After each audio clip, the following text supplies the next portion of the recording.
Price lord. ಯೇಸು ಕ್ರಿಸ್ತನ ಪ್ರೀತಿಯುಳ್ಳ ಮಧುರವಾದ ನಾಮದಲ್ಲಿ ಈ ದಿನ ದೇವರ ವಾಕ್ಯಗಳನ್ನು ಕೇಳಲಿಕ್ಕೆ ಬಂದಿರುವಂತ ಎಲ್ಲ ಪ್ರೀತಿಯ ದೇವಜನರಾದಂಥ ನಿಮಗೆ ಯೇಸು ಕ್ರಿಸ್ತನ ನಾಮದಲ್ಲಿ ವಂದಿಸುತ್ತೇನೆ. ಕರ್ತನ ಕೃಪೆಯು ಆಶೀರ್ವಾದವು ನಿಮ್ಮ ಮೇಲೆ, ನಿಮ್ಮ ಕುಟುಂಬಗಳ ಮೇಲೆ, ವಾಕ್ಯವನ್ನ ಕೇಳುವ, ವಾಕ್ಯದಂತೆ ನಡೆಯುವಂತ ನಿಮ್ಮ ಮೇಲೆ ಸದಾ ಇರಲಿ ಎಂಬುದಾಗಿ ನಾನು ಪ್ರಾರ್ಥನೆ ಮಾಡಿಕೊಳ್ಳುತ್ತೇನೆ. ಕಳೆದ ದಿನಗಳಲ್ಲಿ ವೆನಿಜುಲಾ ಎಂಬ ಒಂದು ದೇಶ, ಆ ದೇಶದಲ್ಲಿ ದೊಡ್ಡ ಭೂಕಂಪ ನಡೆಯಿತು. ಆ ಭೂಕಂಪ ನಡೆದಾಗ ಅನೇಕ ದೊಡ್ಡ ದೊಡ್ಡ ಬಿಲ್ಡಿಂಗ್ಗಳು ಕುಸಿದು ಬಿದ್ದವು. ಕುಸಿದು ಬಿದ್ದಾಗ ಅದರ ಅಡಿಯಲ್ಲಿ ಅನೇಕ ಜನರು ಸಿಕ್ಕಿಕೊಂಡರು. ಕೆಲವು ಸ್ಥಳಗಳಲ್ಲಿ ನೋಡುವಾಗ ಜನರು 1-2 ದಿನ ಒಳಗಡೆನೇ ಇದ್ದು, ನಾವು ನೋಡ್ತಾ ಇದ್ದೇವೆ, ಒಬ್ಬ ವ್ಯಕ್ತಿಯ ಘಟನೆಯನ್ನು ಹೇಳ್ತಾ ಇದ್ರು, ಒಳಗಡೆನೇ ಬದುಕಿದ್ದು ಸ್ವಲ್ಪ ಉಸಿರಾಡ್ತಾ ಅವರು ಎಲ್ಲ ಬಿಲ್ಡಿಂಗ್ ಅನ್ನೆಲ್ಲ JCB ಎಲ್ಲ ತೆಗಿತಾ ಇದ್ದಾರೆ. ಒಳಗಡೆಯಿಂದ ಒಂದು ಶಬ್ದ, ಯಾರಾದರೂ ಹೆಲ್ಪ್ ಮಾಡಿ, please help me, please save me, ಕಾಪಾಡಿ ಕಾಪಾಡಿ ಅಂತ. ಕೆಲವು ಸಾರಿ ಎಷ್ಟು ಕೂಗಿಕೊಂಡ್ರು ಯಾರಿಗೂ ಕೇಳಿಸಲ್ಲ ಅಲ್ವಾ? ಕೂಗಿ ಕೂಗಿ ನೀರಿಲ್ಲ, ಊಟ ಇಲ್ಲ, ಬದುಕಬೇಕು, ಹೇಗಾದರೂ ಬದುಕಬೇಕು ಅಂತ ಅಪತಪಿಸ್ತಾರೆ. ಯಾರು ಕೂಡ ಆ ಟೈಮಲ್ಲಿ ನಾನು ಸತ್ತೋಗ್ಬೇಕು, ಜೀವ ಬೇಡ ಅಂದ್ಕೊಳ್ಳಲ್ಲ, ಹೇಗಾದರೂ ನಾನು ಬದುಕಬೇಕು. ಆಲೋಚನೆ ಮಾಡ್ರಿ, ಕಟ್ಟಡದ ಅವಶೇಷಗಳ ಕೆಳಗಡೆ ಬಿದ್ದು ಅವರು ಕೂಗ್ಕೊಳ್ತಾರೆ, ನನಗೆ ಸಹಾಯ ಬೇಕು, ನನಗೆ ಸಹಾಯ ಬೇಕು. ಕೆಲವು ಕಡೆಗಳಲ್ಲಿ ಈಗಿನ ಸಮಾಜದಲ್ಲಿ ಜನರು ಕೂಗ್ಕೊಳ್ತಾ ಇದ್ದಾರೆ, ನನಗೆ ಹೆಲ್ಪ್ ಬೇಕು. ಏನು ಅಪಘಾತ ಆದಾಗ, ಅನಾರೋಗ್ಯ ಆದಾಗ ಕೂಗ್ಕೊಳ್ತಾ ಇದ್ದಾರೆ. ಕೆಲವರು ಅದನ್ನ ವಿಡಿಯೋ ಮಾಡೋದಕ್ಕಾಗಿ ಉಪಯೋಗಿಸ್ಕೊಳ್ತಾರೆ. ನದಿಯಲ್ಲಿ ಮುಳುಗುವ ವ್ಯಕ್ತಿಯನ್ನ ನೀವು ನೋಡಿರ್ತೀರಾ, ನದಿಯಲ್ಲಿ ವ್ಯಕ್ತಿಗಳು ಮುಳುಗುತ್ತಾ ಇರ್ತಾರೆ, ಕೆಲವು ವಿಡಿಯೋ ಮಾಡ್ತಾ ಇರ್ತಾರೆ. ಯಾಕೆ ಅವರು ಮುಳುಗ್ತಾ ಇದ್ದಾರೆ ಅಂತ ಗೊತ್ತಿದ್ದು ಇಮ್ಮಿಡಿಯೇಟ್ ಆಗಿ ಪೊಲೀಸ್ಗೂ, ಫೈರ್ ಇಂಜಿನ್ಗೂ ಕಾಲ್ ಮಾಡಿ ಆ ವಿಡಿಯೋ ಮಾಡೋ ಬದಲು ಬೇಗ ಇಲ್ಲಿ ಬನ್ನಿ, ಒಬ್ಬರಿಗೆ ಇದಾಗ್ತಾ ಇದೆ ಅಂತ ಹೇಳ್ಬೋದಲ್ವಾ? ಅದನ್ನ ಬಿಟ್ಬಿಟ್ಟು ಏನ್ ಮಾಡ್ತಾರೆ, ಅವರು ಮುಳುಗೋವರೆಗೂ ವಿಡಿಯೋ ಮಾಡ್ತಾರೆ. ಕಾಲ ಏನಾಗಿದೆ ಅಂದ್ರೆ ಆ ರೀತಿ ಮುಳುಗುತ್ತಿರುವಂತ, ನಾಶವಾಗುತ್ತಿರುವಂತ ಆತ್ಮಗಳನ್ನ ಯಾರೂ ಕೂಡ ಏನ್ ಮಾಡ್ತಾ ಇಲ್ಲ, ಗಮನಿಸ್ತಾ ಇಲ್ಲ. ಇವತ್ತು ಕ್ರೈಸ್ತರಾದಂಥ ನಮಗೆ ಚೆನ್ನಾಗಿ ಗೊತ್ತಿದೆ, ಎಷ್ಟೋ ಜನರು ಪಾಪದಲ್ಲಿ ಮುಳುಗಿ ಹೋಗ್ತಾ ಇದ್ದಾರೆ, ಎಷ್ಟೋ ಜನರು ನರಕಕ್ಕೆ ಹೋಗ್ತಾ ಇದ್ದಾರೆ. ಆದರೆ ನಾವು ಕೆಲವು ಸಾರಿ ಏನ್ ಮಾಡ್ತೇವೆ ಅಂದ್ರೆ, ನೋಡುತ್ತಾ ಅವರು ಮುಳುಗುವುದನ್ನ, ಅವರು ಹಾಳಾಗುವುದನ್ನ, ಅವರು ನಾಶವಾಗುವುದನ್ನ ನೋಡುತ್ತಾ ಇರುತ್ತೇವೆ ಹೊರತು ನಾವೇನು ಮಾಡುವುದಕ್ಕೆ ಹೋಗುವುದಿಲ್ಲ. ಮಾತ್ರವಲ್ಲ, ಆ ರೀತಿಯಾಗಿ ಮಾತ್ರವಲ್ಲ, ಅನೇಕ ಜನರು ಅನೇಕ ಕಷ್ಟಗಳಲ್ಲಿ, ಕಣ್ಣೀರುಗಳಲ್ಲಿ, ಸಮಸ್ಯೆಗಳಲ್ಲಿ, ಸಾಲಗಳಲ್ಲಿ ಕೂಗುತ್ತಾ ಇದ್ದಾರೆ. ಅವರು ಯಾರನ್ನ ಕೂಗಬೇಕು ಗೊತ್ತಿಲ್ಲ, ಹೇಗೆ ಅವರು ಬಿಡುಗಡೆ ಹೊಂದಬೇಕು ಗೊತ್ತಿಲ್ಲ. ಅನೇಕ ಜನರು ದೇವರನ್ನ ಕೂಗುವ ಬದಲು ವೈದ್ಯರನ್ನ ಕೂಗುತ್ತಾರೆ. ಅನೇಕ ಜನರು ದೇವರನ್ನ ಕೂಗುವ ಬದಲು ಸರ್ಕಾರಗಳಿಗೆ ಕಾಲ್ ಮಾಡ್ತಾರೆ. ಅನೇಕರು ನೋಡ್ತಾ ಇರ್ತಾರೆ, ಕಾಲ್ ಮಾಡಿ ಅಂತ ನಂಬರ್ ಕೊಡ್ತಾರೆ. ಕಾಲ್ ಮಾಡುವಂಥದ್ದು ಮನುಷ್ಯರಿಗಲ್ಲ, ಮೊದಲು ನಾವು ಕೂಗಿಕೊಳ್ಳಬೇಕಾಗಿರುವುದು ದೇವರಿಗೆ. ಹಾಲೆಲೂಯಾ. ಅದರಿಂದ ಮನುಷ್ಯರು ಏನ್ ಮಾಡ್ತಾರೆ ಅಂದ್ರೆ, ಯಾರನ್ನೋ ಕೂಗಿಕೊಳ್ಳುವುದಕ್ಕೆ ಪ್ರಯತ್ನ ಮಾಡ್ತಾರೆ. ಒಂದು ಆಸ್ಪತ್ರೆಗೆ ಕೂಗ್ಕೊಳ್ತಾರೆ, ಫೈರ್ ಇಂಜನ್ಗೆ ಕೂಗ್ಕೊಳ್ತಾರೆ, ಆಂಬ್ಯುಲೆನ್ಸ್ಗೆ ಕೂಗ್ಕೊಳ್ತಾರೆ, ಸರ್ಕಾರಕ್ಕೆ ಕೂಗ್ಕೊಳ್ತಾರೆ, ಕಾಲ್ ಮಾಡಿ. ಆದರೆ ನಾವು ದೇವರಿಗೆ ಮೊರೆ ಇಡುವಾಗ ನಮಗೆ ದೇವರು ಬಿಡುಗಡೆ ಮಾಡುತ್ತಾರೆ. ಹಾಲೆಲೂಯಾ. ಇವತ್ತು ದೇವರ ವಾಕ್ಯದಲ್ಲಿ ನಾವು ಗಮನಿಸುವಾಗ ಯೋಬನ ಜೀವಿತದಲ್ಲಿ ಒಂದು ಸಂದರ್ಭ ಬಂದಿತ್ತು. ಅವನ ಜೀವನ ಚೆನ್ನಾಗಿತ್ತು, ಅವನು ಚೆನ್ನಾಗಿರುವಾಗ ಯಾವ ತೊಂದರೆ ಇರಲಿಲ್ಲ. ಆದರೆ ಎಲ್ಲವನ್ನು ಕಳೆದುಕೊಂಡು ಆದರಣೆಗಾಗಿ ಕೂಗ್ಕೊಳ್ತಾ ಇದ್ದಾನೆ. ಆದರಣೆ ಬೇಕು, ನನಗೆ ಸಹಾಯ ಬೇಕು, ನನಗೆ ಸಾಂತ್ವನ ಬೇಕು ಎಂದು ಕೂಗಿಕೊಳ್ಳುವಾಗ ಅವನು ಕೂಗಿಕೊಳ್ಳುವ ಮಾತನ್ನ ನಾವು ಯೋಬನ ಗ್ರಂಥ 30ನೇ ಅಧ್ಯಾಯ 24ನೇ ವಚನವನ್ನ ನಾವು ಓದಿಕೊಳ್ಳೋಣ. ಯೋಬನ ಗ್ರಂಥ 30:24 ಅಲ್ಲಿ ಹೇಳುತ್ತದೆ, ಆದರೂ ನಾಶನಕ್ಕೆ ಒಳಗಾದವನು ಕೈ ಚಾಚುವುದಿಲ್ಲವೋ, ಆಪತ್ತಿಗೆ ಒಳಪಟ್ಟವನು ಕೂಗಿಕೊಳ್ಳುವುದಿಲ್ಲವೋ ಅಂತ ಹೇಳುತ್ತಾ ಇದೆ. ಇಲ್ಲಿ ಹೇಳ್ತಾ ಇರುವಂಥದ್ದು, ನಾಶನಕ್ಕೆ ಒಳಗಾದವನು ಕೈ ಚಾಚುವುದಿಲ್ಲವೋ ಅಂತ ಹೇಳುತ್ತಾ ಇದೆ. ಯಾರು ನಾಶನಕ್ಕೆ ಒಳಗಾಗುತ್ತಾರೋ ಅವರೇನ್ ಮಾಡ್ತಾರಂತೆ? ಕೈ ಚಾಚುತ್ತಾರೆ ಅಂತ ಹೇಳುತ್ತಾ ಇದೆ. ಹಲ್ಲೆಲೂಯಾ. ಅದಕ್ಕೆ ಹೇಳಿದ್ದು, ಕಟ್ಟಡದ ಅವಶೇಷಗಳ ಕೆಳಗಡೆ ಬಿದ್ದಿರುವಂತ ವ್ಯಕ್ತಿ ಕೈ ಚಾಚಿ ಯಾರಾದ್ರೂ ಇದ್ದೀರಾ ಅಂತ ಕೈ ಎತ್ತಲಿಕ್ಕೆ ನೋಡ್ತಾರೆ.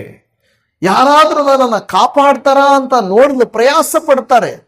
ಅದೇ ರೀತಿಯಲ್ಲಿ ಮಾನವರಾದ ನಾವು ಕೂಡ ಪಾಪದಿಂದ ರಕ್ಷಣೆ ಹೊಂದುವುದಕ್ಕೆ, ಕಷ್ಟಗಳಿಂದ ರಕ್ಷಣೆ ಹೊಂದುವುದಕ್ಕೆ, ಸಾಲಗಳಿಂದ ಬಿಡುಗಡೆಯನ್ನು ಹೊಂದುವುದಕ್ಕೆ ನಮ್ಮ ಕೈಯನ್ನ ಚಾಚಿ, ದೇವರೇ ನನ್ನನ್ನು ನೋಡಪ್ಪ, ನನ್ನನ್ನು ಗಮನಿಸಯ್ಯ, ನನ್ನನ್ನು ಬಿಡಿಸಯ್ಯ, ನನ್ನನ್ನು ಮೇಲೆತ್ತಯ್ಯ ಎಂಬುದಾಗಿ ಹೇಳಿ ಕೂಗಿಕೊಳ್ಳುವುದನ್ನ ನಾವು ನೋಡುತ್ತಾ ಇದ್ದೇವೆ. ವಿಶೇಷ ಎಂದರೆ ಯೋಬನ ಗ್ರಂಥ 29ನೇ ಅಧ್ಯಾಯ ನೀವು ಓದುವಾಗ 29ನೇ ಅಧ್ಯಾಯ ಪೂರ್ತಿ ಅವನ ಒಂದು ಜೀವಿತ ವೈಭವವಾಗಿತ್ತು. ಹೇಗಿತ್ತು? ವೈಭವವಾಗಿತ್ತು ಅವನ ಜೀವಿತ. ತುಂಬಾ ಬೇಕಾಗಿಲ್ಲ ಮೇಡಮ್. ಅವನ ಜೀವಿತ ಏನಾಗಿತ್ತು? 29ನೇ ಅಧ್ಯಾಯ ನೋಡುವಾಗ ವೈಭವಕರವಾಗಿತ್ತು.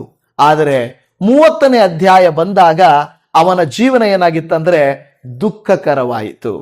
ಕೆಲವು ಸಾರಿ ನಮ್ಮ ಜೀವನ ಚೆನ್ನಾಗಿ ನಡೀತಾ ಇರ್ತದೆ, ಇರುವುದರಲ್ಲಿ ತೃಪ್ತರಾಗಿರುತ್ತೇವೆ, ಸಣ್ಣ ಮನೆ ಆದರೂ ಚೆನ್ನಾಗಿರುತ್ತೇವೆ, ಚಿಕ್ಕ ಕೆಲಸ ಆದರೂ ಚೆನ್ನಾಗಿರುತ್ತೇವೆ.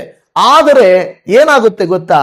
ಕೆಲವು ಬಾಧ್ಯತೆಗಳು ಬಂದಾಗ, ಕೆಲವು ಕಾರ್ಯಗಳು ನಾವು ಕೈಕೊಂಡಾಗ ನಮ್ಮ ಜೀವಿತ ಖಂಡಿತವಾಗಿಯೂ ದುಃಖಕರವಾಗುವುದನ್ನ ನಾವು ನೋಡುತ್ತಾ ಇರುತ್ತೇವೆ. ಇಲ್ಲಿ ಯೋಬನು 29ನೇ ಅಧ್ಯಾಯದಲ್ಲಿ ಅವನ ಜೀವನ ಎಷ್ಟು ಚೆನ್ನಾಗಿತ್ತು ಅಂತ ಗಮನಿಸಿ ಹೇಳುವಂತ ಬೈಬಲ್ 30ನೇ ಅಧ್ಯಾಯಕ್ಕೆ ಬಂದಾಗ ಅವನ ವೇದನೆಯ ಕುರಿತಾಗಿ ಮಾತನಾಡುತ್ತದೆ. ವೈಭವದ ಕುರಿತಾಗಿ 29ನೇ ಅಧ್ಯಾಯ ಮಾತಾಡಿದ್ರೆ, ವೇದನೆಯ ಕುರಿತಾಗಿ 30ನೇ ಅಧ್ಯಾಯ ಮಾತನಾಡುತ್ತದೆ. ನನ್ನ ಪ್ರಿಯ ದೇವಜನರೇ, ಮನುಷ್ಯನ ಜೀವಿತವು ಆರಂಭದಲ್ಲಿ ಅದ್ಭುತವಾಗಿರಬಹುದು, ಆರೋಗ್ಯ ಇರಬಹುದು, ಎಲ್ಲ ಆಶೀರ್ವಾದಗಳಿರಬಹುದು. ಕೆಲವು ಸಾರಿ ನಮ್ಮ ಜೀವಿತದಲ್ಲಿ ಕುಂಠಿತ ಬರುತ್ತದೆ, ನಮ್ಮ ಜೀವಿತದಲ್ಲಿ ಕೊರತೆ ಬರುತ್ತದೆ, ಕಣ್ಣೀರು ಬರುತ್ತದೆ. ಅಂತ ಸಮಯದಲ್ಲಿ ನಾವು ಹಳೆಯದನ್ನ ನೆನೆಸಿ, ನಾನು ಚೆನ್ನಾಗಿದ್ನಲ್ವಾ, ನನ್ನ ಜೀವನ ಚೆನ್ನಾಗಿತ್ತಲ್ವಾ, ಈಗ ಯಾಕೆ ಹೀಗಾಯಿತು, ಯಾಕೆ ಈ ತರ ಆಯಿತು ಅಂತೇಳಿ ನಾವು ದುಃಖ ಪಡುವಂತವರಾಗಿರುತ್ತೇವೆ. ಒಂದು ಮಾತ್ರ ಜ್ಞಾಪಕ ಇಟ್ಟುಕೊಳ್ಳಬೇಕು, ಏನೆಂದರೆ ನಿಮ್ಮ ಜೀವಿತ ಈಗ ಕೊರತೆಯಲ್ಲಿಯೂ ಕಷ್ಟದಲ್ಲಿಯೂ ಇದ್ದರೆ ಕರ್ತನ ಕೈಗೆ ಕೈ ಚಾಚಿ, ಕರ್ತನೇ ಇಗೋ ನಾನು ಕಷ್ಟದಲ್ಲಿದ್ದೇನೆ, ನಾನು ಕಣ್ಣೀರಿನಲ್ಲಿದ್ದೇನೆ, ನನ್ನನ್ನು ನೋಡು ಎಂದು ನಾವು ದೇವರಿಗೆ ಕೇಳುವಾಗ ದೇವರು ನಮ್ಮನ್ನ ಕರುಣಿಸುವ ದೇವರಾಗಿದ್ದಾನೆ. ಹಲ್ಲೆಲೂಯಾ. ಕೆಲವು ಸಾರಿ ಇಲ್ಲಿರುವಂತವರು ವಾಕ್ಯವನ್ನ ಕೇಳುತ್ತಿರುವಂತ ನೀವು ಅಂದುಕೊಳ್ಳಬಹುದು, ಮೊದಲು ನನ್ನ ಜೀವನ ತುಂಬಾ ಚೆನ್ನಾಗಿತ್ತು, ಸಮಾಧಾನ ಇತ್ತು, ಶಾಂತಿ ಇತ್ತು, ಒಟ್ಟಿಗೆ ಇದ್ದೀವಿ, ಚೆನ್ನಾಗಿತ್ತು. ಆದರೆ ಈಗ ನನ್ನ ಜೀವನ ಏನಾಗಿದೆ? ಕಣ್ಣೀರಿಗೆ ಒಳಗಾಗಿದೆ. ಕೆಲವರು ಅಂದುಕೊಳ್ಳುತ್ತಾರೆ, ಈ ಕಣ್ಣೀರಿಗೆ ಮುಕ್ತಾಯವಿಲ್ಲವಾ, ಈ ಕಷ್ಟಕ್ಕೆ ಅಂತ್ಯವಿಲ್ಲವಾ, ಈ ಶೋಧನೆಗೆ ಅಂತ್ಯ ಇಲ್ಲವಾ, ನನಗೆ ಬಿಡುಗಡೆ ಅನ್ನೋದು ಇಲ್ಲವಾ, ನನಗೆ ಆರೋಗ್ಯ ಅನ್ನುವಂಥದ್ದು ಇಲ್ಲವಾ ಎಂಬುದಾಗಿ ಅನೇಕರು ದುಃಖ ಪಡುತ್ತಾ ಇರುತ್ತಾರೆ. ಆದರೆ ದೇವರು ಅವರಿಗೆ ಹೇಳುವಂತ ಮಾತು, ಇಲ್ಲ, ಅದಕ್ಕೆ ಅಂತ್ಯ ಉಂಟು. ಹಲ್ಲೆಲೂಯಾ. ಅದಕ್ಕೆ ಅಂತ್ಯ ಉಂಟು. ಯಾಕೆಂದರೆ ಪ್ರಾರಂಭದಲ್ಲಿ ನಿಮ್ಮ ಸುಖ ಜೀವನ ಕಷ್ಟಕರವಾಗಿರುವುದಾದರೆ, ಕಷ್ಟಕರವಾದ ಜೀವಿತವು ಮತ್ತೆ ಸುಖಕರವಾಗಲಿಕ್ಕೂ ಮಾರ್ಪಡಿಸಲಿಕ್ಕೂ ದೇವರು ಶಕ್ತನಾಗಿದ್ದಾನೆ. ಆದರೆ ಆ ಒಂದು ಗ್ಯಾಪ್ ಅಲ್ಲಿ ನಾವೇನಾಗಬೇಕು? ಬಹಳ ಧೈರ್ಯವನ್ನ ಹೊಂದಿದವರು ಆಗಿರಬೇಕು. ಈ ವಾಕ್ಯದ ಒಂದು ಭಾಗ ಹೇಳುತ್ತದೆ, ನಾಶನಕ್ಕೆ ಒಳಗಾದವನು ಅಂತ ಹೇಳುತ್ತಾ ಇದೆ. ಯಾವುದಕ್ಕೆ ಒಳಗಾದವನು? ನಾಶನಕ್ಕೆ ಒಳಗಾದವನು. ಏನು ನಾಶನಕ್ಕೆ ಒಳಗಾದವನು? ದಿಢೀರ್ನೆ ಒಂದು ಅಪಘಾತ ಬರುತ್ತದೆ, ದಿಢೀರ್ನೆ ಒಂದು ಅನಾರೋಗ್ಯ ಬರುತ್ತದೆ, ದಿಢೀರ್ನೆ ಒಂದು ಅವಮಾನ ನಡೆಯುತ್ತದೆ, ದಿಢೀರ್ನೆ ಒಂದು ನಮಗೆ ಎದುರು ನೋಡದೇ ಇರುವಂತ ಸಂಭವ ಬರುತ್ತದೆ. ಆಗ ನಮಗೆ ಅನಿಸುತ್ತದೆ, ನನಗೆ ಸಹಾಯ ಮಾಡಲಿಕ್ಕೆ ಯಾರು ಇಲ್ಲ ಎಂಬುದಾಗಿ. ಆದರೆ ದೇವಜನವೇ, ಒಂದು ಹುಟ್ಟಿಸಿದಾತನು, ಜನಿಸುವಂತೆ ಮಾಡಿದಾತನು, ಜೀವ ಕೊಟ್ಟಾತನು ನಮ್ಮನ್ನ ಸುಮ್ಮನೆ ಬಿಡುತ್ತಾನೆಯೇ? ಆತನು ಬಿಡುವುದಿಲ್ಲ. ಆತನು ನಮ್ಮನ್ನ ಖಂಡಿತವಾಗಿ ಪೋಷಿಸ್ತಾನೆ, ಕಾಪಾಡುತ್ತಾನೆ, ಬಿಡುಗಡೆಯನ್ನು ಕೊಡುತ್ತಾನೆ. ಯಾಕೆಂದರೆ ನಮ್ಮನ್ನ ಉದ್ಭವ ಮಾಡಿದ್ದು ತಂದೆ ತಾಯಿಗಳಲ್ಲ, ಅಣ್ಣ ತಮ್ಮಂದಿರಲ್ಲ, ಅಕ್ಕ ತಂಗಿಯರಲ್ಲ, ಸಂಬಂಧಿಕರಲ್ಲ. ನಮ್ಮನ್ನ ಈ ಭೂಮಿಯಲ್ಲಿ ಬರುವಂತೆ ಮಾಡಿದ್ದು ಸೃಷ್ಟಿಕರ್ತನಾದ ದೇವರು. ಆತನು ನಮ್ಮನ್ನ ಕಳುಹಿಸಿರುವಾಗ ನಮ್ಮನ್ನ ಪಾಲಿಸದೇ ಇರುವನೇ? ನಮ್ಮನ್ನ ಆತನು ಪಾಲಿಸುವುದು ಮಾತ್ರ ಅಲ್ಲ, ಆತನು ಪೋಷಿಸದೇ ಇರುವನೇ? ಆತನು ಪೋಷಿಸುತ್ತಾನೆ, ಪಾಲಿಸುತ್ತಾನೆ, ಅದನ್ನು ನಾವು ನಂಬಬೇಕು. ಎಷ್ಟೋ ಜನರಿಗೆ ಅದು ಅರ್ಥ ಆಗಲ್ಲ. ಇಲ್ಲಿ ಹೇಳ್ತದೆ, ನಾಶನಕ್ಕೆ ಒಳಗಾಗುವುದವನು ಕೈ ಚಾಚುವುದಿಲ್ಲವೋ? ಕೈ ಚಾಚುವುದಿಲ್ಲವೋ? ಹೌದು, ದೇವರ ವಾಕ್ಯ ಕೈ ಚಾಚುವುದು ಅಂದ್ರೆ ಏನಪ್ಪ? ಕೈ ಚಾಚುವುದು ಅಂದ್ರೆ ಸಹಾಯ ಕೇಳುವುದು. ಕೈ ಚಾಚುವುದು ಅಂದ್ರೆ ಆಶ್ರಯವನ್ನ ಹುಡುಕುವುದು, ರಕ್ಷಣೆಯನ್ನ ನಿರೀಕ್ಷಿಸುವುದು. ಯಾರಾದರೂ ನನ್ನನ್ನು ಎತ್ತಿ ನಿಲ್ಲಿಸೋದಿಲ್ವಾ, ಯಾರಾದರೂ ನನಗೆ ಸಹಾಯ ಮಾಡೋದಿಲ್ವಾ ಅಂತ ಎದುರು ನೋಡುತ್ತಾ ಇರ್ತಾರೆ. ನೀರಲ್ಲಿ ಮುಳುಗಿರಲಿ, ಕಟ್ಟಡಗಳ ಕೆಳಗಡೆ ಬಿದ್ದಿರಲಿ, ಅಪಘಾತಗಳಿಂದ ನೆಲಕ್ಕೆ ಬಿದ್ದಿರಲಿ, ಎಲ್ಲೋ ಒಂದು ಸ್ಥಳದಲ್ಲಿ ಹೋಗಿರಲಿ, ಅಲ್ಲಿಂದ ಕೂಗಿಕೊಳ್ಳುತ್ತಾರೆ, ಯಾರಾದರೂ ನನಗೆ ಸಹಾಯ ಮಾಡುವಿರಾ ಎಂಬುದಾಗಿ. ಕೆಲವು ಸಾರಿ ಯಾರೂ ನಮ್ಮ ಸಹಾಯಕ್ಕೆ ಬರುವುದಿಲ್ಲ. ಆದರೂ ದೇವರು ಒಂದು ಮಾತು ಹೇಳ್ತಾನೆ, ನಾನು ನಿಮಗೆ ಸಹಾಯ ಮಾಡುತ್ತೇನೆ. ಹಾಲೆಲೂಯಾ. ದೇವರು ಸಹಾಯ ಮಾಡುತ್ತಾನೆ ಎಂಬುದನ್ನು ನಾವಿಲ್ಲಿ ನೋಡುತ್ತಾ ಇದ್ದೇವೆ. ಮತ್ತಾಯನು ಬರೆದ ಸುವಾರ್ತೆಯಲ್ಲಿ 14ನೇ ಅಧ್ಯಾಯದ 30ನೇ ವಚನದಲ್ಲಿ ಒಂದು ಮಾತು ಬರೆಯಲ್ಪಟ್ಟಿದೆ, ನಮಗೆಲ್ಲರಿಗೂ ಗೊತ್ತಿರುವಂತ ಮಾತು. ಮತ್ತಾಯ 14:30 ಹೇಳುತ್ತದೆ, ಆದರೆ ಗಾಳಿಯನ್ನು ನೋಡಿ ಭಯಪಟ್ಟು ಮುಣುಗುತ್ತಾ ಸ್ವಾಮಿ ನನ್ನನ್ನ ಕಾಪಾಡು ಎಂದು ಕೂಗಿಕೊಂಡನು. ಇದು ನಮಗೆ ಚಿರು ಪರಿಚಿತವಾಗಿರುವಂತ ಒಂದು ವಾಕ್ಯ ಭಾಗ. ಅನೇಕ ಪ್ರಸಂಗಗಳನ್ನ ಈ ವಾಕ್ಯ ಭಾಗಗಳಿಂದ ಮಾಡುತ್ತಾರೆ. ಆದರೆ ಇದನ್ನ ನಾವು ಸ್ವಲ್ಪ ನಮ್ಮ ವೈಯಕ್ತಿಕ ಜೀವಿತಕ್ಕೆ ನಾವು ಅನ್ವಯಿಸಿಕೊಂಡು ನೋಡೋಣ. ಒಂದು ಇಲ್ಲಿ ಹೇಳುತ್ತಾ ಇದೆ, ನಾವೆಲ್ಲರೂ ಧ್ಯಾನ ಮಾಡುವ ಹಾಗೆ, ಈ ಪೇತ್ರನು ಏನು ಮಾಡಿದನು? ಗಾಳಿಯನ್ನ ನೋಡಿದನು. ಏನನ್ನ ನೋಡಿದನು? ಗಾಳಿಯನ್ನ ನೋಡಿದನು. ನೋಡಿ, ನಮ್ಮ ಮುಂದೆ 2 ಆಪ್ಷನ್ಸ್ ಯಾವಾಗಲೂ ಇರುತ್ತದೆ. ಯಾವುದನ್ನು ನಾವು ನೋಡಬಹುದು? ಒಂದು, ದೇವರನ್ನ ನೋಡಬಹುದು, ಲೋಕವನ್ನ ನೋಡಬಹುದು. ಹೌದಲ್ವಾ? ದೇವರನ್ನ ನೋಡಬಹುದು, ಮನುಷ್ಯರನ್ನ ನೋಡಬಹುದು. ನಮ್ಮ ಸಹಾಯ ಎಲ್ಲಿಂದ ಬರುತ್ತದೆ?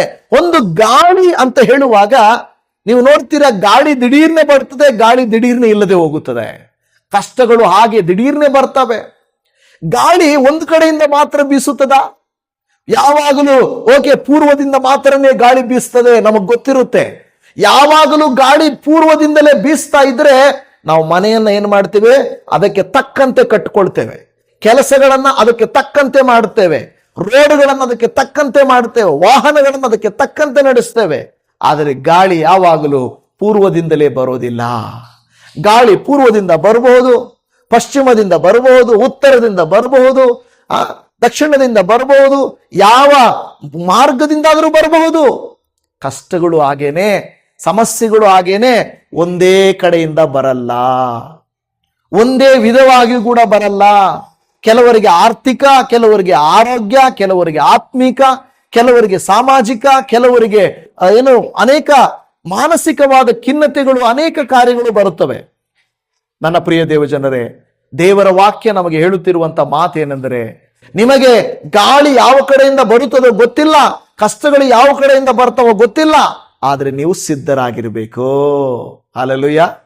ಏನಾಗಿರ್ಬೇಕು? ನಾವು ಸಿದ್ಧರಾಗಿರ್ಬೇಕು. ಯಾಕೆಂದ್ರೆ ನಮ್ಮ ಮನೆ ಕಟ್ಟುವಾಗ, ನಮ್ಮ ಕೆಲಸ ಮಾಡುವಾಗ, ವಾಹನ ಚಾಲನೆ ಮಾಡುವಾಗ ಒಂದೇ ಕಡೆ ಗಾಳಿ ಬರುತ್ತೆ ಅಂತ ಹೇಳಕ್ಕಾಗಲ್ಲ.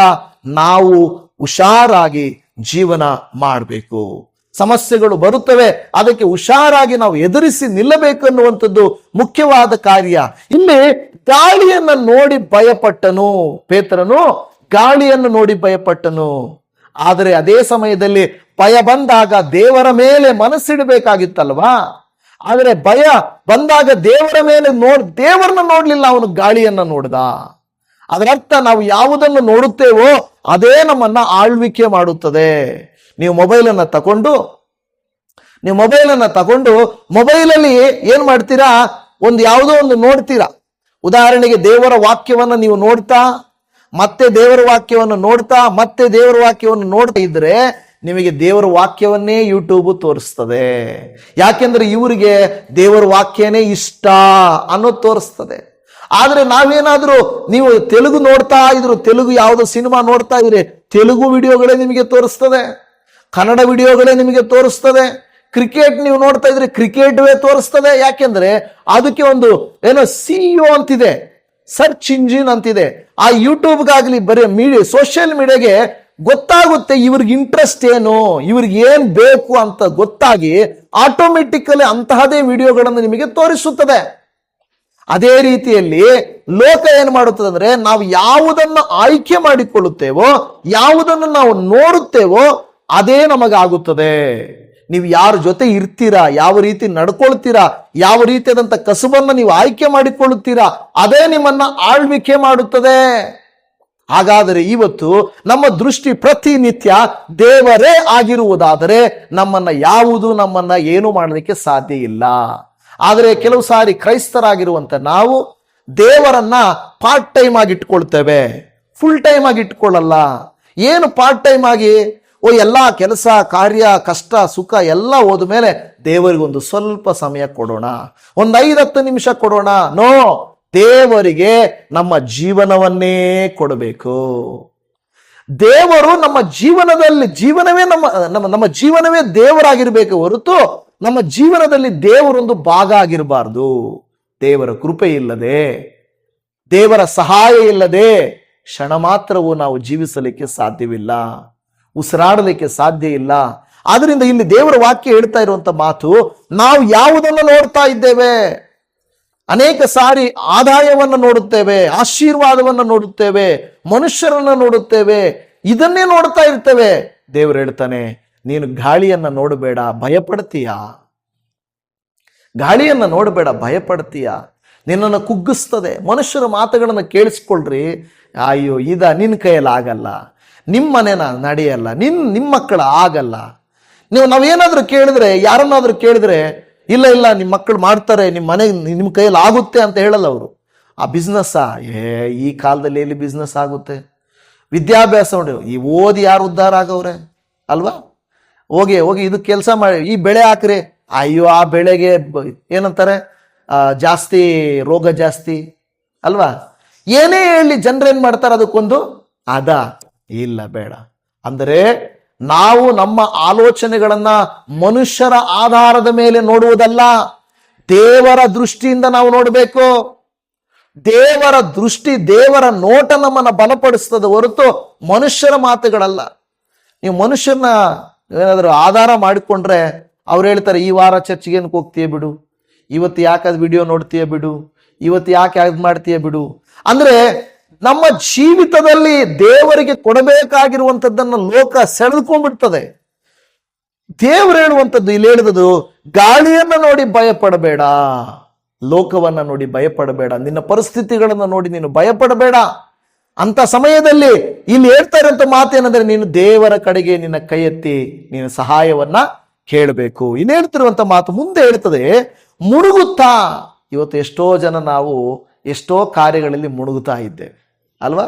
ಉಸಿರುಗಟ್ಟಿದ ಸ್ಥಿತಿಯಲ್ಲಿ, ಭಯಪಟ್ಟ ಸ್ಥಿತಿಯಲ್ಲಿ, ಕಣ್ಣೀರಿನ ಸ್ಥಿತಿಯಲ್ಲಿ, ಸಾಲದ ಸ್ಥಿತಿಯಲ್ಲಿ, ನೋವಿನ ಸ್ಥಿತಿಯಲ್ಲಿ ಮುಳುಗುತ್ತಾ ಇರ್ತೇವೆ. ಒಂದೊಂದು ದಿನ ಒಂದೊಂದು ಯಾವುದಾದ್ರೂ ದುಃಖ ತರುವ, ಮನಸ್ಸಿಗೆ ದುಃಖ ವೇದನೆ ಪಡಿಸುವಂಥವು ಬಂದೇ ಬರ್ತವ ಇಲ್ವಾ? ಯಾರಾದರೂ ಒಂದು ಮಾತಂದ್ರೆ ದುಃಖದಲ್ಲಿ ದೋಗ್ತೀವಿ. ಅವರೊಂದು ಮಾತಂದ್ರಲ್ಲ ನನಗೆ ಏನಾದರೂ ಒಂದು ವಸ್ತು ನಮಗೆ ಕಾಣಿಸ್ಲಿಲ್ಲ, ದುಃಖ ಪಡ್ತೇವೆ. ಏನಾದರೂ ಒಂದು 5 ರೂಪಾಯಿ 10 ರೂಪಾಯಿ ಕಳ್ಕೊಂಡ್ವಿ, ದುಃಖ ಪಡ್ತೀವಿ. ನಾವು ಅಂದುಕೊಂಡದ್ದು ನಡೆದಿಲ್ಲ, ದುಃಖ ಪಡ್ತೀವಿ. ಆಗಾಗ ನಮ್ಮ ಜೀವನ ದುಃಖದಲ್ಲಿ ಮುಳುಗುತ್ತೇವೆ, ತೇಲ್ತೇವೆ. ಆ ರೀತಿಯಾಗಿ ನಮ್ಮ ಜೀವನ ಇರ್ತದೆ. ಅದಕ್ಕೆ ಹೇಳ್ತದೆ, ಪೇತ್ರನು ಯಾವಾಗ ಮುಳುಗಿದನೋ ಅವನು ಒಂದು ಕೆಲಸ ಮಾಡಿದೆ, ಎಲ್ಲರೂ ಮಾಡೋ ಕೆಲಸನೇ. ಆದ್ರೆ ಒಂದು ಕೆಲಸ ಏನ್ ಮಾಡಿದ್ರೆ, ಕೈ ಎತ್ತಾರೆ. ಈಗ ನೋಡುವಾಗ ನೀರಲ್ಲಿ ಮುಳುಗುವಾಗ ಏನ್ ಮಾಡ್ತಾರೆ ಅವರು? ಕೈ ಎತ್ತಾರೆ, ಹಿಂಗೆ ಮೇಲಕ್ಕೆ ಏನಾದ್ರೂ ಸಿಗುತ್ತಾ ಹಿಡ್ಕೊಂಡು ಮೇಲಕ್ಕೆ ಬರಕ್ಕೆ ಅಂತ ನೋಡ್ತಾರೆ, ಕೈ ಎತ್ತಾರೆ. ಆದ್ರೆ ಆ ರೀತಿ ಕೈ ಎತ್ತುವುದು ಮಾತ್ರ ಅಲ್ಲ, ಕೈ ಎತ್ತಿ ಮೇಲಕ್ಕೆ ಬಂದಾಗ ಸ್ವಾಮಿ ಅಂದನು. ಅವನೇನಂದ? ಸ್ವಾಮಿ ಅಂದ. ಅದು ವ್ಯತ್ಯಾಸ. ಕೈ ಎಲ್ಲರೂ ಮೇಲೆತ್ತಾರೆ, ಆದ್ರೆ ಸ್ವಾಮಿ ಏನಂತ ಹೇಳ್ತಾನೆ? ಸ್ವಾಮಿ ನನ್ನನ್ನ ಕಾಪಾಡು. ಹಾಲೆಲೂಯ. ಇವಾಗ ಒಂದು ವಿಷಯ, ಪೇತ್ರನಿಗೆ ಈಜು ಗೊತ್ತಿಲ್ವಾ? ಪೇತ್ರನ ಕಸಬೇನು?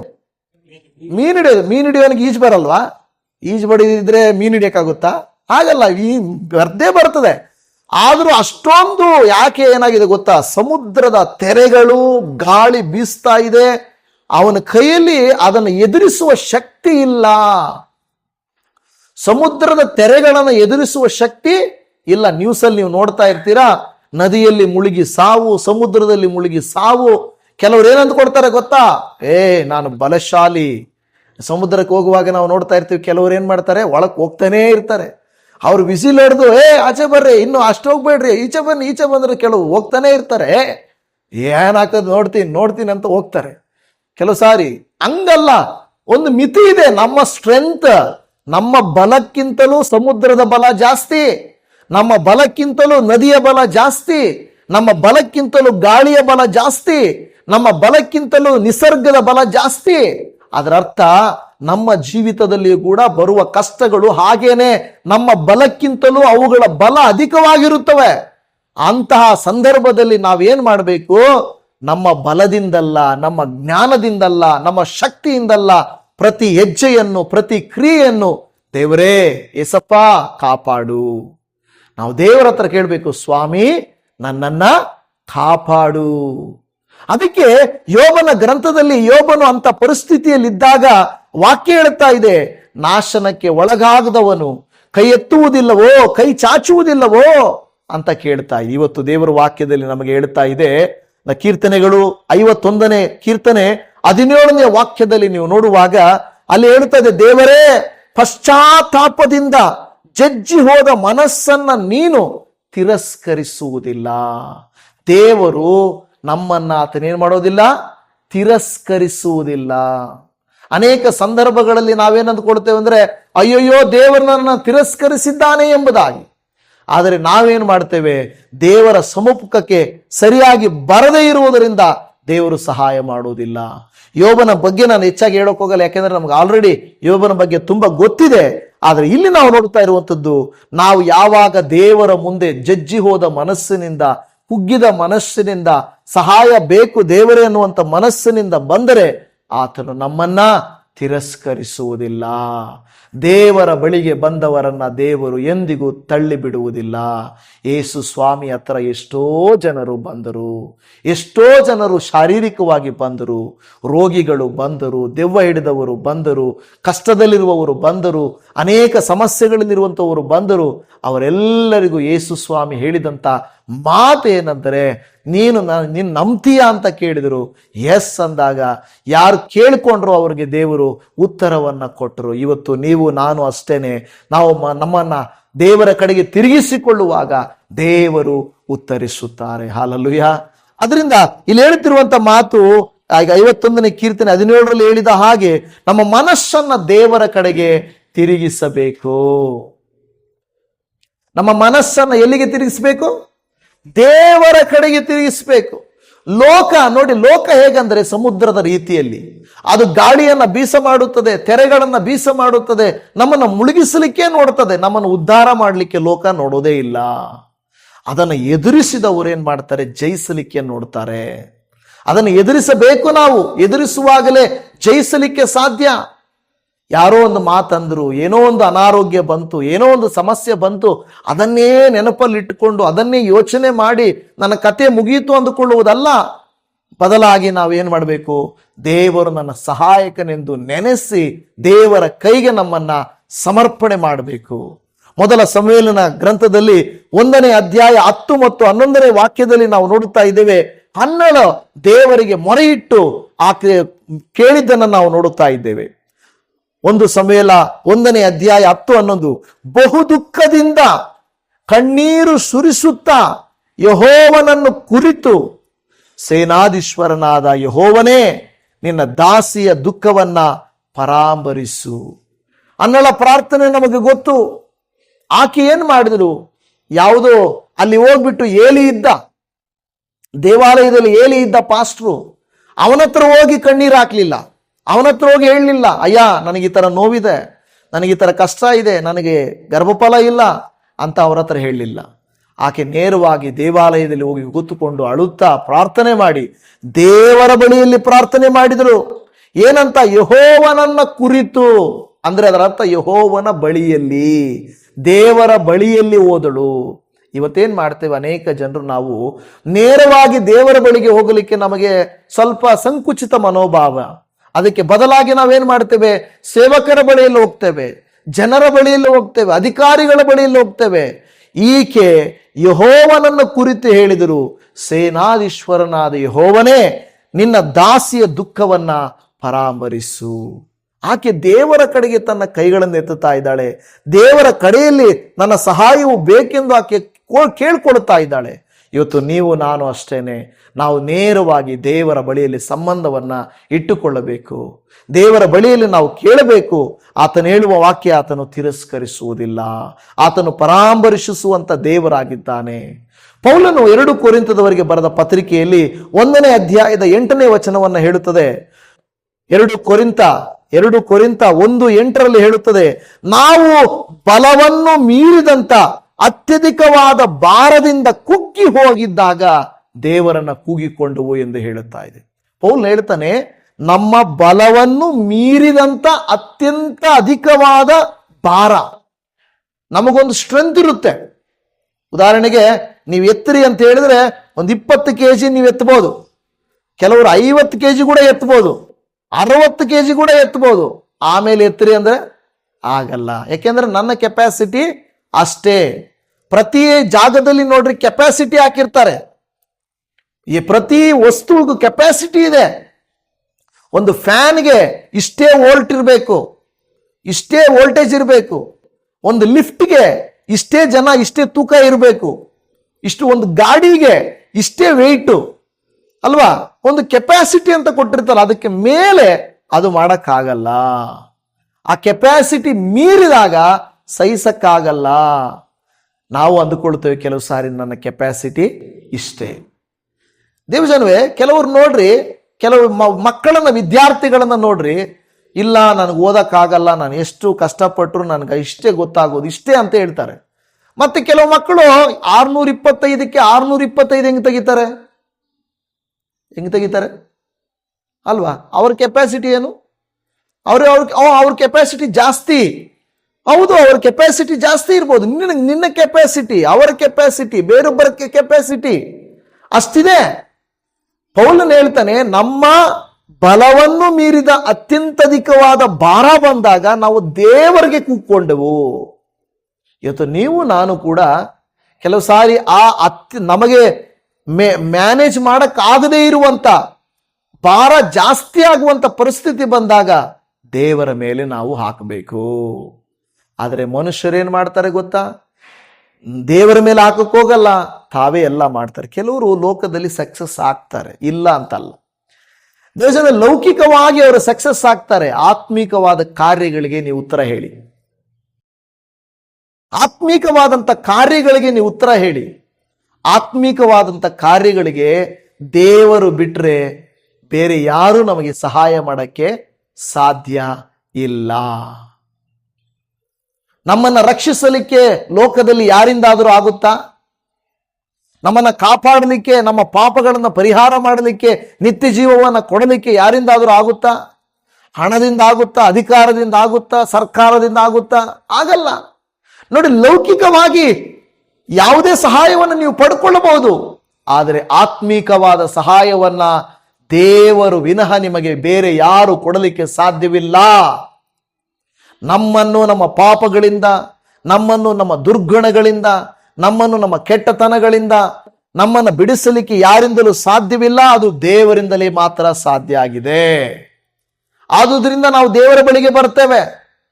ಯಾಕೆಂದ್ರೆ ಲೋಕದ ಜನಕ್ಕೆ ಫ್ಯೂಚರ್ ಗೊತ್ತಿಲ್ಲ, ಭವಿಷ್ಯ ಗೊತ್ತಿಲ್ಲ, ಅವರ ಆತ್ಮ ಎಲ್ಲಿಗೆ ಹೋಗುತ್ತೆ ಅವ್ರಿಗೆ ಗೊತ್ತಿಲ್ಲ, ಅವರು ಏನ್ ಆಗ್ತಾರೆ ಅಂತ ಗೊತ್ತಿಲ್ಲ. ನಮಗ್ ಗೊತ್ತಿದೆ.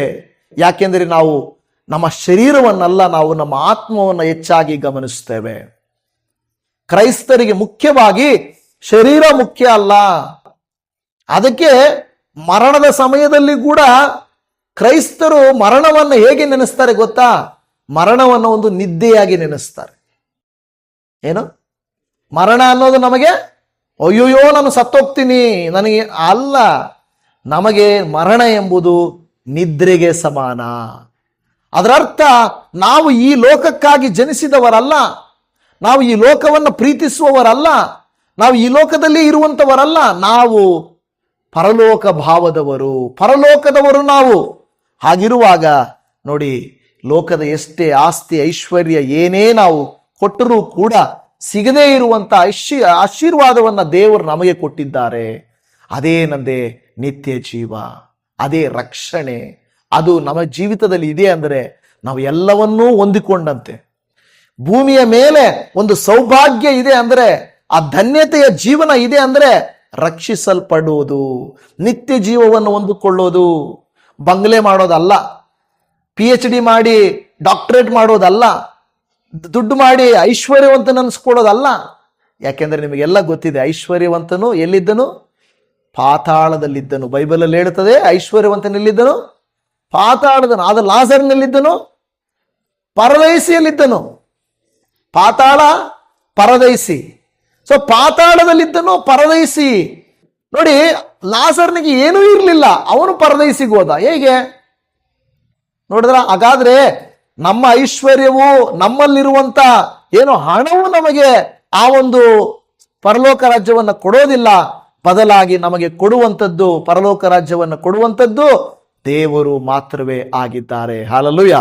ಅದರಿಂದ ಇವತ್ತು ಎರಡನೇ ಭಾಗದಲ್ಲಿ ನೋಡುವಾಗ ಆಪತ್ತಿಗೆ ಒಳಪಟ್ಟವನು ಅಂತ ಹೇಳ್ತಾ ಇದೆ. ಯೋಬನ ಗ್ರಂಥದಲ್ಲಿ ನಾವು ಓದಿದಂತ ವಾಕ್ಯ 30ನೇ ಅಧ್ಯಾಯ 24ನೇ ವಚನ, ಪ್ರಾರಂಭದ್ದು ನಾಶನಕ್ಕೆ ಒಳಗಾದವನು.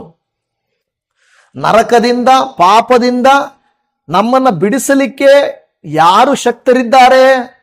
ನೋಡಿ, ಲೋಕದ ದೇವತೆಗಳು ಇದರ ಬಗ್ಗೆ ಮಾತಾಡೋದೇ ಇಲ್ಲ. ರಕ್ಷಣೆಯ ಕುರಿತಾಗಿ, ಪಾಪ ಪರಿಹಾರದ ಕುರಿತಾಗಿ ಮಾತಾಡೋದೇ ಇಲ್ಲ. ಅದಕ್ಕೆ ಮನುಷ್ಯರು ಮಂಕಾಗಿ ಹೋಗಿದ್ದಾರೆ. ಅದನ್ನೇ ನೋಡ್ತಾ ಇದ್ದಾರೆ. ಇಲ್ಲಿ ಏನ್ ಕೊಡ್ತಾರೆ? ಆದರೆ ನಮ್ಮ ದೇವರು ಅರ್ಧ ದಾರಿಯಲ್ಲಿ ಕೈ ಬಿಡುವ ದೇವರಲ್ಲ. ಅರ್ಧ ದಾರಿಯಲ್ಲಿ, ನಡು ನೀರಲ್ಲಿ ಕೈ ಬಿಡುವ ದೇವರಲ್ಲ ಆತನು. ಇಲ್ಲಿಯೂ ಸಹಾಯ ಮಾಡುತ್ತಾರೆ ಮತ್ತು ನಿತ್ಯತ್ವಕ್ಕೆ ನಮ್ಮನ್ನ ನಡೆಸುತ್ತಾರೆ. ಆಮೇನ್. ಆತನು ಎಲ್ಲಿಗೆ ನಡೆಸ್ತಾರೆ? ನಿತ್ಯತ್ವಕ್ಕೆ ನಮ್ಮನ್ನ ನಡೆಸ್ತಾರೆ. ಆತನು ಕೈ ಬಿಡುವ ದೇವರು ಅಲ್ಲವೇ ಅಲ್ಲ. ಹಾಗಿರುವಾಗ ನಾವೆಷ್ಟು ಧನ್ಯರಲ್ವಾ? ನಾವೆಷ್ಟು ಆಶೀರ್ವದಿಸಲ್ಪಟ್ಟವರಲ್ವಾ? ಇಲ್ಲಿಯೂ ನಿಮಗೆ ಸಹಾಯ ಮಾಡಲ್ಲ ಅಂತ ಬೈಬಲ್ ಹೇಳಲ್ಲ. ನಿಮ್ಮ ರೋಗಕ್ಕೆ ನಾನು ಹೆಲ್ಪ್ ಮಾಡಲ್ಲ, ನಿಮ್ಮ ಸಾಲಕ್ಕೆ ನಾನು ಸಹಾಯ ಮಾಡಲ್ಲ, ನಿನ್ನ ಕುಟುಂಬಕ್ಕೆ ನಾನು ಸಹಾಯ ಮಾಡಲ್ಲ ಅಂತ ದೇವರು ಹೇಳಲ್ಲ. ಇವೆಲ್ಲ ಸ್ವಲ್ಪ ಕಾರ್ಯಗಳು, ಸಣ್ಣ ವಿಚಾರಗಳು. ಸಣ್ಣ ಮಕ್ಕಳಿಗೆ ನೋಡ್ರಿ, ಚಿಕ್ಕ ಮಕ್ಕಳಿಗೆ ಅವ್ರಿಗೆ 1 ರೂಪಾಯಿ, 5 ರೂಪಾಯಿ, 10 ರೂಪಾಯಿ ಎಲ್ಲ ದೊಡ್ಡದವ್ರಿಗೆ ಅಲ್ವಾ? ನನಗೆ ಚಾಕ್ಲೇಟ್ ತಗೋಬೇಕು ಅಂದ್ರೆ ಅದು ದೊಡ್ಡದವ್ರಿಗೆ. ಆದರೆ ದೊಡ್ಡವ್ರಿಗೆ 1 ರೂಪಾಯಿ ಏನು ಅಲ್ಲ ನಮಗೆ. ಆಗ ಆಲೋಚನೆ ಮಾಡಿ, ನಮ್ಮ ಸಮಸ್ಯೆಗಳು ದೇವರ ಮುಂದೆ ಹೇಗಿರ್ತವೆ ಅಲ್ವಾ? ನಮ್ಮ ಮಕ್ಕಳಿಗೆ ನಮಗೆ ನಮ್ಮ ಮಕ್ಕಳ ಸಮಸ್ಯೆ ತುಂಬಾ ಚಿಕ್ಕ ಅನಿಸ್ತದೆ. 1 ರೂಪಾಯಿಯಲ್ಲಿ ಸಾಲ್ವ್ ಆಗೋಗುತ್ತೆ ಚಾಕ್ಲೇಟ್. ಹಾಗಾದ್ರೆ ನಮ್ಮ ಸಮಸ್ಯೆಗಳು ದೇವ್ರಿಗೆ ಹೆಂಗ್ ಕಾಣಿಸ್ತವೆ? ಎಷ್ಟು ಅಲ್ಪವಾಗಿ ಕಾಣಿಸ್ತವೆ. ಅದಕ್ಕೆ ಯಾಕೆ ನೀನು ದೊಡ್ಡ ಬೆಟ್ಟದ ತರ ಮುಂದೆ ಇಟ್ಟುಕೊಂಡು ಅಯ್ಯೋ ಇದು ಅಂತ ಯಾಕಂತೀಯಾ ಅಂತ ದೇವ್ರು ಕೇಳ್ತಾರೆ. ದೇವರ ಮುಂದೆ ಇವೆಲ್ಲ ಸಣ್ಣ ಪುಟ್ಟವುಗಳು. ದೇವರು ಹೇಳ್ತಾನೆ, ನಾನು ದೊಡ್ಡ ಬಹುಮತಿಯನ್ನು ನಿನಗೆ ಕೊಡಲಿಕ್ಕೆ ನಾನು ರೆಡಿ ಇದ್ದೀನಿ, ನೀನ್ ಚಿಕ್ಕವುಗಳಿಗೆ ನೀನು ತಾಪತ್ರಯ ಪಡ್ತಾ ಇದೀಯಾ? ಅವೆಲ್ಲ ಇವತ್ತಿರುತ್ತೆ, ನಾಳೆ ಬರ್ತವೆ. ಇವತ್ತು ಕೊರತೆ ಇದೆ, ನಾಳೆ ಸಿಗ್ತದೆ, ಅದು ಹೋಗ್ತವೆ. ಅದರ ಮೇಲೆ ನೀನು ಮನಸ್ಸಿಡಬೇಡ. ಬದಲಾಗಿ ದೊಡ್ಡ ವಜ್ರದ ಮೇಲೆ, ದೊಡ್ಡ ವೈಭವದ ಮೇಲೆ, ದೊಡ್ಡ ಆಶೀರ್ವಾದದ ಮೇಲೆ, ದೊಡ್ಡದರ ಮೇಲೆ ನೀನು ಮನಸ್ಸಿಡು. ದೇವರು ಯಾವಾಗಲೂ ತನ್ನ ಮಕ್ಕಳಿಗೆ ಹೇಳೋದು, ನಿಮ್ಮ ತಲೆಮಾರುಗಳ ಆಶೀರ್ವಾದವನ್ನು ನೋಡ್ರಿ, ಯುಗಾಂತರಗಳ ಆಶೀರ್ವಾದವನ್ನು ನೋಡ್ರಿ, ನಿತ್ಯತ್ವದ ಆಶೀರ್ವಾದವನ್ನು ನೋಡ್ರಿ. ಈ ಪದಗಳನ್ನು ನೋಡ್ರಿ. ತಲೆಮಾರುಗಳು, ಯುಗಾಂತರಗಳು, ನಿತ್ಯತ್ವ, ಇದನ್ನ ದೇವರು ಹೇಳ್ಕೊಡ್ತಾನೆ ನಮಗೆ. ಇವತ್ತು ಸ್ವಲ್ಪ ಊಟ, ತಿನ್ನೋದು, ನೀರು, ಇವು ಇದೆಲ್ಲ. ಅದಕ್ಕೆ ಇಲ್ಲಿ ಹೇಳ್ತಾರಂಥದ್ದು ಏನಂದ್ರೆ, ದೇವರ ವಾಕ್ಯ ಹೇಳ್ತದೆ, ನಾವು ಅಂತ ಸಮಯದಲ್ಲಿ ದೇವರನ್ನ ಕೂಗಿಕೊಳ್ಳಬೇಕು. ಆಪತ್ತಿಗೆ ಒಳಪಟ್ಟವನು, ಕೂಗಿಕೊಳ್ತೇವೆ ನಿಜ, ನಮ್ಮ ಹೃದಯದ ಆಳದಿಂದ ದೇವರನ್ನ ಕರೀತೇವೆ ನಿಜ. ಒಂದು ಘಟನೆ ಇದೆ ಬೈಬಲಲ್ಲಿ, ಮಾರ್ಕನು ಬರೆದ ಸುವಾರ್ತೆ 10ನೇ ಅಧ್ಯಾಯ 47ನೇ ವಾಕ್ಯವನ್ನ ನೀವು ಓದುವಾಗ, ಮಾರ್ಕ 10:47, ಅವನು ಕುರುಡ ಭಿಕ್ಷಗಾರನು, ಈ ಮಾರ್ಗವಾಗಿ ಹೋಗುವವನು ನಜರೇತಿನ ಯೇಸುವೆಂದು ಅವನು ಕೇಳಿ, ದಾವೀದನ ಕುಮಾರನೇ ಯೇಸುವೇ ನನ್ನನ್ನು ಕರುಣಿಸು ಎಂದು ಕೂಗಿಕೊಳ್ಳುವುದಕ್ಕೆ ಪ್ರಾರಂಭಿಸಿದನು. ಹಲ್ಲೆಲೂಯಾ. ಏನ್ ಮಾಡಿದ ಅವನು? ಕೂಗಿಕೊಳ್ಳುವುದಕ್ಕೆ ಪ್ರಾರಂಭಿಸಿದ. ದೇವರನ್ನ ಎಲ್ಲರೂ ಹೇಳಿದ್ರು, ಸುಮ್ಮನಿರು ನೀನು, ನೀನೊಬ್ಬ ಭಿಕ್ಷುಕ, ಆತನನ್ನ ಯಾಕೆ ಡಿಸ್ಟರ್ಬ್ ಮಾಡ್ತೀಯ ಅಂದ್ರು. ಯೇಸು ಸ್ವಾಮಿಗೆ ಪ್ರತಿಯೊಬ್ಬರೂ ಮುಖ್ಯನೇ. ಹಲ್ಲೆಲೂಯಾ. ಈ ಲೋಕದ ದೇವತೆಗಳಿಗೆ ಎಂಥವರು ಮುಖ್ಯ ಗೊತ್ತಾ? ಯಾರು ಹೆಚ್ಚು ಉಂಡಿಗಾಗ್ತಾರೋ ಅವ್ರು ಬೇಕು ಅಲ್ವಾ? ಯಾರು ಕುಲದಲ್ಲಿ ಮೇಲಾಗಿ ಹುಟ್ಟಿದ್ದಾರೋ ಅವ್ರು ಬೇಕು, ಯಾರು ಗಂಡಸರಾಗಿದ್ದಾರೋ ಅವ್ರು ಬೇಕು, ಯಾರು ಎಲ್ಲ ಚೆನ್ನಾಗಿದ್ದಾರೋ ಅವ್ರು ಬೇಕು. ಆದರೆ ನಿಜವಾದ ಸೃಷ್ಟಿಕರ್ತನಾದ ದೇವರಿಗೆ ಎಲ್ಲಾ ಮನುಷ್ಯರು ಬೇಕು. ಯಾರನ್ನೂ ಆತನು ಅಲ್ಲಗಳೆಯೋದಿಲ್ಲ, ಯಾರನ್ನೂ ಆತನು ತಿರಸ್ಕಾರ ಮಾಡೋದಿಲ್ಲ. ಮನುಷ್ಯರಿಗೆ ಉತ್ತಮವಾದವರು ಬೇಕು, ಲೋಕದ ದೇವತೆಗಳಿಗೆ ಉತ್ತಮವಾದವರು ಬೇಕು. ಆದರೆ ನಿಜವಾದ ತಂದೆ ತಾಯಿ, ನಿಜವಾದ ದೇವರಾಗಿರುವ ನಮ್ಮ ತಂದೆಯಾದ ದೇವರಿಗೆ ಎಲ್ಲರೂ ಬೇಕು. ಬಡವರು ಬೇಕು, ಬಲಹೀನರು ಬೇಕು, ರೋಗಿಗಳು ಬೇಕು, ಕಷ್ಟದಲ್ಲಿರುವವರು ಬೇಕು, ಎಲ್ಲರೂ ಬೇಕು. ನನ್ನ ಪ್ರಿಯ ದೇವಜನರೇ, ಇವತ್ತು ನನ್ನನ್ನು ಪ್ರೀತಿಸುವ ದೇವರು ಕೂಡ ಅದೇ ರೀತಿಯಲ್ಲಿ ಹೇಳ್ತಾರೆ, ನಾನು ನಿಮ್ಮನ್ನ ತೊರೆಯುವುದಿಲ್ಲ. ಜನರು ನಮ್ಮನ್ನ ಒಂದು ವೇಳೆ ಅಲ್ಲಗಳೆಯಬಹುದು, ದೇವರು ನಮ್ಮನ್ನ ಅಲ್ಲಗಳೆಯುವುದಿಲ್ಲ. ದೇವರು ಕೈ ಚಾಚಿದವರನ್ನು ಎಂದಿಗೂ ನಿರಾಶೆ ಪಡಿಸುವುದಿಲ್ಲ. ಯಾರು ದೇವರ ಮುಂದೆ ಕೈ ಚಾಚುತ್ತಾರೋ ಅವನ್ನೇನ್ ಮಾಡೋದಿಲ್ಲ, ದೇವರು ನಿರಾಶೆ ಪಡಿಸುವುದಿಲ್ಲ. ಕೆಲವು ಸಾರಿ ಅಪ್ಪ ಅಮ್ಮ ಮುಂದೆ ನಾವು ಕೈ ಚಾಚಿ ಕೊಡು ಅಂದ್ರೆ ನಾನು ಕೊಡಲ್ಲ ಅನ್ಬೋದು ಅಲ್ವಾ? ನಾವು ಎಲ್ಲಾದ್ರೂ ಸರ್ಕಾರದ ಮುಂದೆ ಹೋಗಿ ನಮಗೆ ಏನಾದ್ರೂ ಒಂದು ಸಹಾಯ ಮಾಡಿ ಅಂದ್ರೆ ಮಾಡಲ್ಲ ಅನ್ಬಹುದು. ಆದರೆ ದೇವರು ತಾನು ಎಲ್ಲವನ್ನ ಕೊಡಲಿಕ್ಕೆ ಶಕ್ತನಾಗಿದ್ದಾನೆ. ಕೀರ್ತನೆಗಳ ಗ್ರಂಥ 50ನೆಯ ಕೀರ್ತನೆ 15ನೆಯ ವಾಕ್ಯದಲ್ಲಿ ನಾವು ನೋಡುತ್ತೇವೆ. ಕೀರ್ತನೆ 50:15 ಕಷ್ಟ ಕಾಲದಲ್ಲಿ ನನಗೆ ಮೊರೆ ಇಡಿರಿ, ಬಿಡಿಸುವೆನು, ಆಗ ನನ್ನನ್ನ ಕೊಂಡಾಡುವಿರಿ. ದೇವರೇನು ಹೇಳ್ತಾರೆ? ಕಷ್ಟ ಕಾಲದಲ್ಲಿ ನನಗೆ ಮೊರೆ ಇಡಿರಿ, ನಾನು ನಿಮ್ಮನ್ನೇನ್ ಮಾಡುತ್ತೇನೆ? ಬಿಡಿಸ್ತೇನೆ. ಆದರೆ ಮನುಷ್ಯರೇನು ಗೊತ್ತಾ? ಮನುಷ್ಯರು ದೇವರ ಮೇಲೆ ಭರವಸೆ ಇಡೋದಿಲ್ಲ, ಮನುಷ್ಯರನ್ನೇ ಕೂಕ್ಕೊಳ್ಳಕ್ಕೆ ನೋಡ್ತಾರೆ. ಮತ್ತೆ ನಾವು ದೇವರ ಹತ್ರ ಹೇಳೋದೇನು ಗೊತ್ತಾ? ನನಗೆ ಬಿಡುಗಡೆನೇ ಆಗ್ಲಿಲ್ಲ, ನನಗೆ ಸಹಾಯನೇ ಸಿಗ್ಲಿಲ್ಲ, ಒಳ್ಳೇದೇ ಆಗ್ಲಿಲ್ಲ. ಯಾಕೆಂದ್ರೆ ನೀವು ದೇವರ ಮನಸ್ಸನ್ನ ಅರ್ಥ ಮಾಡಿಕೊಂಡಿಲ್ಲ. ದೇವರ ಮನಸ್ಸನ್ನ ಅರ್ಥ ಮಾಡಿಕೊಂಡಿಲ್ಲ, ಆದುದರಿಂದಲೇ ನಿಮಗೆ ಅಂದುಕೊಂಡದ್ದು ಸಿಗ್ತಾ ಇಲ್ಲ. ದೇವ್ರ ವಾಕ್ಯ ಹೇಳ್ತಾ ಇದೆ, ನೀವು ನನಗೆ ಮೊರೆ ಇಡ್ರಿ, ನಾನು ನಿಮ್ಮನ್ನು ಬಿಡಿಸ್ತೇನೆ ಅಂತ ಹೇಳ್ತಾ ಇದೆ. ಇಲ್ಲಿ ಯೆರೆಮೀಯನ ಗ್ರಂಥ 33:3 ಕೂಡ ನನ್ನನ್ನ ಕೇಳಿಕೋ, ಇಂಗ್ಲಿಷ್ ಅಲ್ಲಿ ಹೇಳುತ್ತದೆ ಕಾಲ್ ಅನ್ ಟು ಮೀ. ಕೇಳ್ಕೊಳ್ಳೋದ್ರೆ ಕಾಲ್ ಅನ್ ಟು ಮೀ. ಕೇಳ್ಕೊಳ್ಳೋದಂದ್ರೆ ನಾವೇನ್ ಅಂದ್ಕೊಳ್ತೀವಿ? ನಾವು ಹಿಂಗೆ ಕೇಳ್ಕೊಳ್ಳೋದು ಅಲ್ಲ, ದೇವರಿಗೆ ಮೊರೆ ಇಡುವಂಥದ್ದು. ಕಾಲ್, ದೇವರೇ, ದಾವೀದ ಕುಮಾರನೇ, ಸ್ವಾಮಿ, ಸೇನಾಧೀಶ್ವರನಾದ ಕರ್ತನೇ ಎಂದು ಹೇಳಿ ಕೂಗುವ ರೀತಿಯಲ್ಲಿ ನಾವು ಕರ್ತನ ಬಳಿಯಲ್ಲಿ ಕೂಗುವುದಾದರೆ ಖಂಡಿತವಾಗಿ ದೇವರು ನಮಗೇನು ಮಾಡ್ತಾರೆ? ಸಹಾಯ ಮಾಡ್ತಾರೆ. ರೋಮಾಪುರದವರಿಗೆ ಬರೆದ ಪತ್ರಿಕೆಯಲ್ಲಿ 10ನೇ ಅಧ್ಯಾಯ 13ನೇ ವಾಕ್ಯದಲ್ಲಿ ನಾವು ನೋಡುತ್ತಾ ಇದ್ದೇವೆ. ರೋಮಾಪುರದವರಿಗೆ ಬರೆದ ಪತ್ರಿಕೆ 10:13 ಕರ್ತನ ನಾಮವನ್ನ ಹೇಳಿಕೊಳ್ಳುವವರೆಲ್ಲರಿಗೆ ರಕ್ಷಣೆಯಾಗುವುದೆಂದು ಬರೆದದೆ. ಏನ್ ಮಾಡುವುದಂತ? ಕರ್ತನ ನಾಮವನ್ನು ಹೇಳಿಕೊಳ್ಳುವವರೆಲ್ಲರಿಗೆ. ಆದ್ರೆ ಅದನ್ನ ಇಂಗ್ಲಿಷ್ ಅಲ್ಲಿ ನೋಡಿದ್ರೆ for whosoever shall call upon the name of the Lord. ಹೇಳಿಕೊಳ್ಳುವವರು ಅಂತ ಕನ್ನಡದಲ್ಲಿದೆ, ಆದ್ರೆ ಇಂಗ್ಲಿಷ್ ಅಲ್ಲಿ ಕೂಗಿಕೊಳ್ಳುವವರಿಗೆ. Call, no, those who shall call upon the name of the Lord shall be saved. ಅದರ ಅರ್ಥ ನಾವು ದೇವರನ್ನ ಕೂಗಿಕೊಂಡ್ರೆ ನಮ್ಮನ್ನ ಕಾಪಾಡುತ್ತಾರಂತೆ, ದೇವರು ಕರುಣಿಸುತ್ತಾರಂತೆ, ದೇವರು ಬಿಡಿಸುತ್ತಾರಂತೆ. ಆದರೆ ನಾನು ಇವತ್ತು ನಿಮಗೆ ಹೇಳಲಿಕ್ಕೆ ಬಯಸುವಂತ ಉದ್ದೇಶ ಏನಂದ್ರೆ, ಸಣ್ಣ ಪುಟ್ಟ ವಿಷಯಗಳಲ್ಲಿ ಎಲ್ಲ ನಾವು ಕೂಗ್ಕೊಳ್ಳಬೇಕಾಗಿರುವುದು.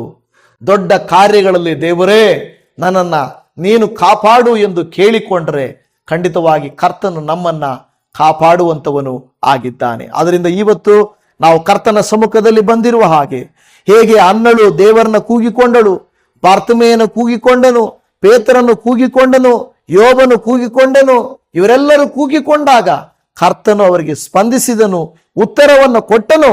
ನಾಶನಕ್ಕೆ ಒಳಗಾದವರನ್ನ ದೇವರು ಕೈಚಾಚಿ ಕಾಪಾಡುವಂತವನಾಗಿದ್ದಾನೆ. ಆಪತ್ತಿಗೆ ಒಳಗಾದವರು ಕೂಗಿಕೊಳ್ಳುವಾಗ ಆತನು ಬಿಡಿಸುವಂತವನಾಗಿದ್ದಾನೆ. ಕೈ ಚಾಚುವಂತ ನಿಮ್ಮನ್ನು ನನ್ನನ್ನು ದೇವರು ಕರುಣಿಸೋದಿಲ್ವಾ? ನಾವು ಪ್ರಾರ್ಥಿಸೋಣ, ಕರ್ತನ ಸಮ್ಮುಖದಲ್ಲಿ ನಮ್ಮನ್ನು ಒಪ್ಪಿಸಿಕೊಡೋಣ, ಕಣ್ಣುಗಳನ್ನು ಮುಚ್ಚೋಣ, ಬೇಡಿಕೊಳ್ಳೋಣ. ಸ್ತೋತ್ರ ದೇವರೇ.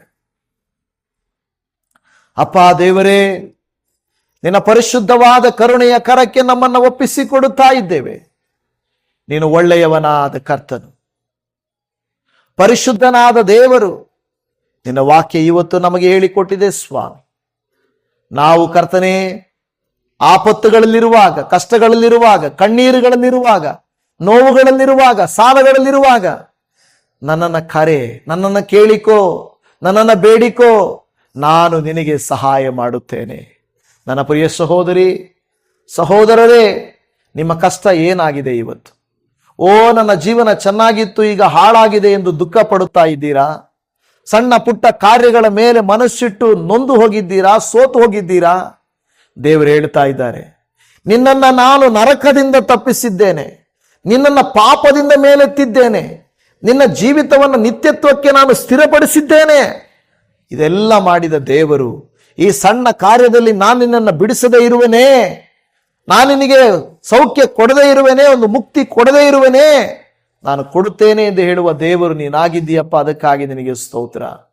ಇವತ್ತು ಯಾರೆಲ್ಲ ನಿನ್ನ ಪಾದ ಸನ್ನಿಧಿಗೆ ನಾವು ಬಂದು, ಅಪ್ಪ ಕನಿಕರ ತೋರಿಸು, ಸಹಾಯ ಮಾಡು ಎಂದು ಬೇಡಿಕೊಳ್ಳುತ್ತಾ ಇದ್ದೇವೆ.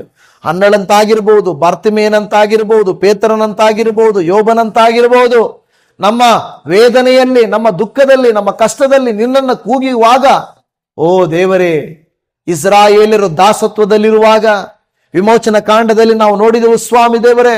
ಹೌದು, ದಾಸತ್ವದಲ್ಲಿ ಅವರು ಬಿದ್ದಿರುವಾಗ, ಅವರು ಕರ್ತನೆ ದೇವರೇ ಬಿಟ್ಟಿ ಕೆಲಸ ಮಾಡುತ್ತಿರುವಾಗ, ನಿಟ್ಟುಸಿರು ಬಿಡುತ್ತಿದ್ದಾಗ, ಗೋಳಾಟ ಮಾಡುತ್ತಿದ್ದಾಗ, ಆ ಗೋಳಾಟ ನಿನಗೆ ಮುಟ್ಟಿತು ಸ್ವಾಮಿ ದೇವರೇ. ಇವತ್ತು ನಮ್ಮ ಗೋಳಾಟವು ನಿನಗೆ ಮುಟ್ಟುತ್ತದೆ, ನಮ್ಮ ವೇದನೆ ನಿನಗೆ ಮುಟ್ಟುತ್ತದೆ. ಅಪ್ಪ, ನೀನು ಖಂಡಿತ ನಮಗೆ ಸಹಾಯ ಮಾಡುತ್ತೀ.